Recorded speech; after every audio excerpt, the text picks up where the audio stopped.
কাল আমাদের পাড়ার পাশের বাড়ির একটা বাচ্চা আমার পাশে এসে কেঁদে কেঁদে আমাকে বলল, জানো আন্টি, আমাদের প্রিয় স্যার না আর স্কুলে আসবে না। আমরা এত করে বললাম, আমরা সবাই মিলে হাত ধরলাম, কোমর জড়িয়ে ধরে বললাম, স্যার স্যার আপনি আসুন প্লিজ।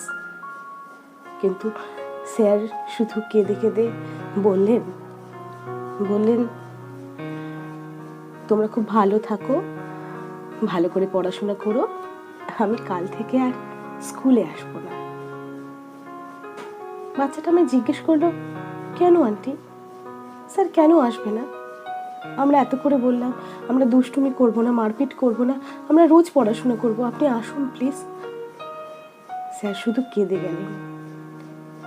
বাচ্চাটার কথা শুনে আমি ভাবলাম ওকে কি উত্তর দেব। এভাবে কত প্রতিভা, কত যোগ্য মানুষ অকালেই চলে যায়। একটা ভুল সিদ্ধান্ত কত মানুষের, কত জীবনের গতি বেগকে পাল্টে দেয়, কত মানুষকে মূল স্রোত থেকে একেবারে বিপরীতে, একেবারে পাঁকে ফেলে দেয়।